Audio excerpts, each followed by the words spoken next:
Friends, आज हम past indefinite tense का अध्ययन करेंगे। पिछली बार भी हम पास्ट इंडेफिनिट टेंस आपको भिजवाया था।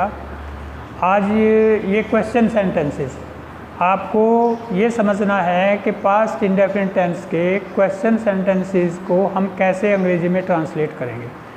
सबसे पहले आपको यही बात ध्यान रखनी कि कोई वाक्य जिसको हमें अंग्रेजी में अनुवाद करना है वो किस टेंस का है। आपको ये बात बताई गई थी, यदि किसी वाक्य के अंत में, हिंदी के वाक्य के अंत में मुख्य क्रिया में ता, था, ती, थी, ते, थे या आ, ई, ए की आवाज़ हो तो वह वाक्य पास्ट इंडेफिनिट टेंस का सेंटेंस होता है। जैसे तुमने एक पत्र लिखा या तुम एक पत्र लिखते थे, तो लिखा आ की आवाज़ आई, लिखते थे ते थे लगा हुआ। तो यदि आ, ई, ए या ता, था, ती, थी, ते थे मुख्य क्रिया में लगा हुआ है तो वह वाक्य पास्ट इंडेफिनिट टेंस का सेंटेंस होगा। आपको पता चल गया कि भाई ये वाक्य तो पास्ट इंडेफिनिट टेंस का सेंटेंस है। फिर आपको ये देखना कि ये एफर्मेटिव सेंटेंस है, निगेटिव है या इंटरोगेटिव है या क्वेश्चन सेंटेंस है। जैसे तुमने पत्र लिखा, ये एफर्मेटिव सेंटेंस, तुमने पत्र नहीं लिखा, निगेटिव सेंटेंस। क्या तुमने पत्र लिखा, इंटरोगेटिव सेंटेंस। तुमने पत्र क्यों लिखा, ये क्वेश्चन सेंटेंस। यदि किसी वाक्य के बीच में कब, क्यों, कैसे, कहाँ, किसने, किसका, किसकी, कौन, कौन से, कितना, कितनी, कितने, कितनी उम्र, ये सभी प्रश्नवाचक शब्द जब हिंदी के वाक्य के बीच में आते हैं तो वह वाक्य पास्ट इंडेफिनिट टेंस का होता है, इन क्वेश्चन सेंटेंस होता है। ये क्वेश्चन सेंटेंस की पहचान है। इंटरोगेटिव में तो क्या शब्द पहले आता है, क्या तुमने पत्र लिखा, और तुमने पत्र क्यों लिखा या तुमने क्या लिखा। क्या जब बीच में आ जाए तो क्वेश्चन सेंटेंस होता है। ऐसे वाक्यों की अंग्रेजी बनाने का नियम क्या है कि पहले हम क्वेश्चन वर्ड लिखेंगे, उसके बाद सहायक क्रिया डिड लिखेंगे। हमेशा याद रखो पास्ट इंडेफिनिट टेंस की सहायक क्रिया डिड होती है। किसी भी क्वेश्चन सेंटेंस में क्वेश्चन वर्ड के बाद हमेशा सहायक क्रिया डिड लिखा जाता है। और इसके एक्सेप्शन है, अपवाद है। जैसे हु का जो बाद में बताएंगे आपको, हु वाले सेंटेंस में ये सहायक क्रिया डिड का प्रयोग नहीं होता क्योंकि हु सब्जेक्ट का काम करता है। तो सबसे पहले क्वेश्चन वर्ड, क्वेश्चन मतलब व्हाट यानी क्या, हु कौन या किसने, हुम किसे या किसको, हुज किसका, किसकी, किसके, व्हाई क्यों, व्हेन कब, वेयर कहाँ, हाउ कैसे, हाउ मच कितना या कितनी, हाउ मैनी कितने या कितनी। हाउ मच ये प्रश्नवाचक शब्द है, मात्रा जानने के लिए आता है। जो जैसे कितनी चीनी तो हाउ मच शुगर, कितना दूध हाउ मच मिल्क। लेकिन ये कितना, हाउ मैनी, ये जो गिने जा सकते, जो काउंटेबल नाउन्स है, जैसे how many books, how many boys, how many girls, how many tables, जो गिने जा सकते हैं। हाउ मैनी जो गिने नहीं जा सकते वो how much water, how much T, how much sand, how much material. तो ये अनकाउंटेबल नाउन के साथ प्रयोग होने वाला शब्द है। तो यदि किसी वाक्य के बीच में इनमें से कोई भी शब्द आया, क्या, किसी, कब, क्यों, कैसे, कहाँ, किसका, किसकी, कौन, कौन से, तो समझ लीजिए वो क्वेश्चन सेंटेंस है। और नियम अंग्रेजी बनाने का ऐसे वाक्य का होगा कि पहले क्वेश्चन वर्ड लिखेंगे, उसके बाद सहायक क्रिया लिखेंगे डिड, उसके बाद सब्जेक्ट लिखेंगे, उसके बाद नोट लिखेंगे। और नोट नहीं है तो कोई बात नहीं, फिर वर्ब की फर्स्ट फॉर्म लिखेंगे। नोट है तो हमेशा वर्ब से पहले लिखा जाता है और उसके बाद हम ऑब्जेक्ट लिखेंगे और बाकी जो बचे वो बाद में लिखेंगे। आज यानी टुडे, कल बीता हुआ कल, यस्टरडे आने वाला कल, टुमारो। ये सब वाक्य के या तो पहले लिखे जाते हैं या सबसे बाद में लिखे जाते हैं। बाद में लिखे जाते हैं, लेकिन बाद में लिखने में जब कहीं प्रॉब्लम हो, एडजेक्टिव एडवर्ब क्लोज ना सही बन रही हो तो वहाँ पे शुरू में लिख देते हैं इनको। अब एक एग्जाम्पल देखेंगे। ये वाक्य है, आज आपने भोजन क्यों नहीं खाया। ये क्वेश्चन सेंटेंस है। चूँकि इसमें बीच में क्यों आया है तो हमें पता चल गया भाई ये तो क्वेश्चन सेंटेंस है। और बाद में देखिए क्यों नहीं खाया, खाया में आ की आवाज़ आई, खाया, खाई, खाए या खाता था, खाती थी, खाते थे। तो इससे पता चल गया भाई ये पास्ट इंडेफिनिट टेंस है। और हमने पढ़ा तुमने आज भोजन क्यों नहीं खाया, क्यों लग रहा, तो ये क्वेश्चन सेंटेंस है। तो पता चल गया पास्ट इंडेफिनिट टेंस है। तो हमें पता चल गया सहायक क्रिया डिड का प्रयोग होगा इसमें। और डिड के साथ हमेशा हमेशा हमेशा वर्ब की फर्स्ट फॉर्म का प्रयोग होता है। तो ये हम कैसे करेंगे इसको, इसमें देख लीजिए क्वेश्चन वर्ड क्या है, क्यों। ये सबसे पहले क्यों है, ये व्हाई इसकी अंग्रेजी होगी। उसके बाद सहायक क्रिया डिड लगी तो व्हाई और डिड। सब्जेक्ट, सब्जेक्ट मतलब कर्ता, कैसे पता चलेगा, आपको पता है हिंदी के किसी भी वाक्य के अंत में क्रिया होती है, क्रिया इसमें क्या, खाया। अब इसमें अगर आप लगा दो कौन या किसने, तो जो उत्तर में मिलेगा वही सब्जेक्ट। आज आपने भोजन क्यों नहीं खाया, किसने नहीं खाया, आपने, तो उत्तर में मिला आपने, तो ये सब्जेक्ट है। आपने मतलब यू, ये सब्जेक्ट हो गया यू, तो ये तीसरे स्थान पे लिखेंगे। उसके बाद नहीं, ये आ गया नोट लिख देंगे। तो why did you note, verb, verb क्या है, खाना, और खाने की अंग्रेजी ईट, ईट की फर्स्ट फॉर्म ईट। तो why did you not eat, क्या ऑब्जेक्ट, अगर क्रिया में हम क्या लगाएं, आज आपने भोजन क्यों नहीं खाया, क्या नहीं खाया, भोजन। तो जो क्या के या किसको के उत्तर मिलता है वो ऑब्जेक्ट होता है, तो क्या का उत्तर है भोजन, तो ये ऑब्जेक्ट हुआ। तो ये हो गया why did you not eat the food. आगे बाकी क्या बचा, आज यानी टुडे। तो ये हो गया पूरा वाक्य, why did you not eat the food today, ये हो गया why did you not eat the food today. अब ऐसे ही दूसरे वाक्य हैं, हमें इनको बनाना। देखिए, कल तुम कहाँ गए थे, तो गए थे, आए थे, देखा था, खाया था, पिया था, लिया था, दिया। तो ये पता चल गया भाई, ये तो पास्ट इंडेफिनिट टेंस है, तो इस टेंस की सहायक क्रिया डिड, और इसमें कहाँ लगा हुआ, तो ये क्वेश्चन सेंटेंस हो गया। तो सबसे पहले हम लिखेंगे कहाँ, वेयर, ये लिख दिया, क्वेश्चन वर्ड हो गया वेयर। उसके बाद सहायक क्रिया डिड, और सब्जेक्ट यू, तुम, तो वेयर डिड यू।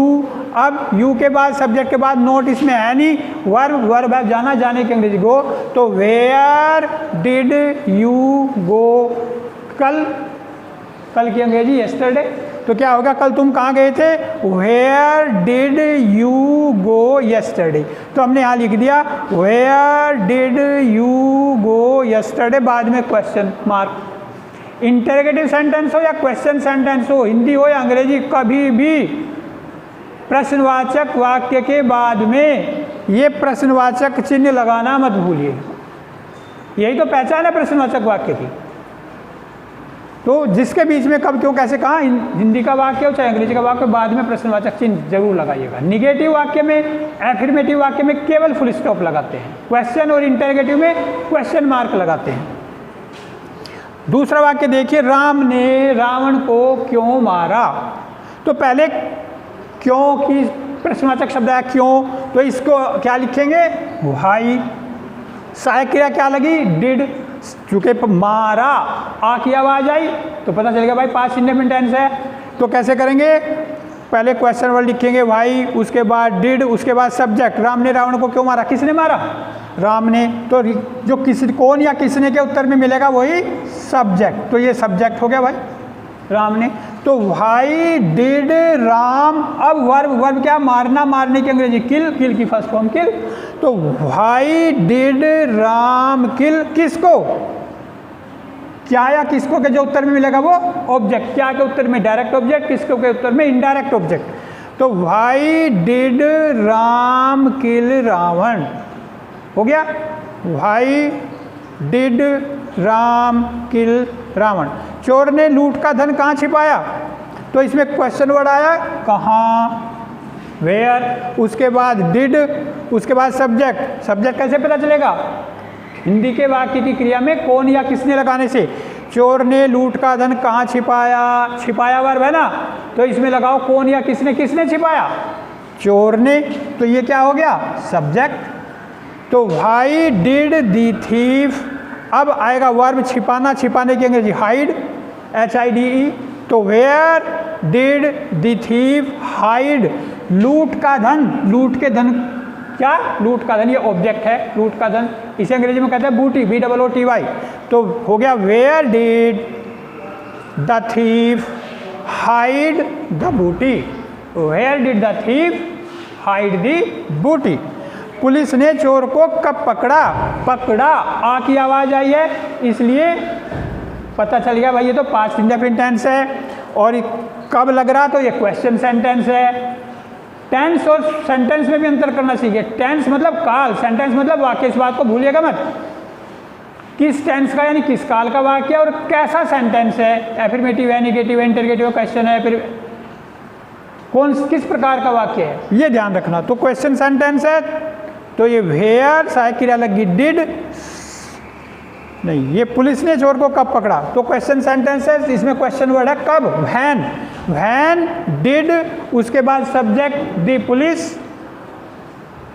पकड़ना arrest, when did the police arrest, किसको, चोर को, द थीफ, ये ऑब्जेक्ट हो गया।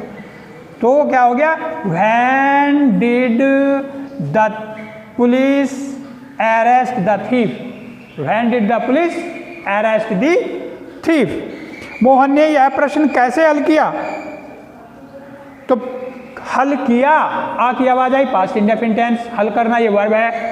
तो अब हम इसको सब्जेक्ट का पता करेंगे, ये मोहन ने यह प्रश्न कैसे हल किया, किसने हल किया, मोहन ने, तो ये मोहन तो हो गया सब्जेक्ट, और क्या हल किया, प्रश्न, यह प्रश्न, तो यह प्रश्न हो गया ऑब्जेक्ट, और कैसे, ये हो गया क्वेश्चन वर्ड, और हल करना ये हो गया वर्ब। तो पहले लिखेंगे कैसे, हाउ, उसके साथ सहायक क्रिया डिड, उसके बाद सब्जेक्ट मोहन, तो हाउ डिड मोहन, हल करना सोल्व, ये वर्ब है, क्या, दिस क्वेश्चन, यह प्रश्न, तो हो गया how did Mohan solve this question, how did Mohan solve this question, ऐसे आपने कर दिया। अमेरिका की खोज किसने की, ये किसने, कौन या किसने की अंग्रेजी हु, चूंकि हु जो है वो सब्जेक्ट का कार्य करता है, और जब सब्जेक्ट, कौन या किसने लगाने से हु लगाने की तो सब्जेक्ट का पता चलता है। अगर हु पहले ही लिखा जाता है किसी वाक्य में, यानी पहले सब्जेक्ट हो गया, और जब वो एफर्मेटिव की तरह लिखा जाएगा, जब पहले सब्जेक्ट का क्वेश्चन वर्ड, तो इसमें आया ही नहीं, हु सब्जेक्ट का कार्य कर रहा, मतलब यूं याद रखिए कि हु के वाला सेंटेंस जो है वो एफर्मेटिव सेंटेंस की तरह बनता है, यानी उसके साथ वर्ब की सेकंड फॉर्म का प्रयोग होता है, उसमें सहायक क्रिया डिड का इस्तेमाल नहीं होता। तो कैसे लिखेंगे, अमेरिका की खोज किसने की, हु, उसके बाद वर्ब की सेकंड फॉर्म खोज की, खोज करने की अंग्रेजी डिस्कवर, डिस्कवर की सेकंड फॉर्म डिस्कवर्ड, तो who discovered America, who discovered America. ऐसे ही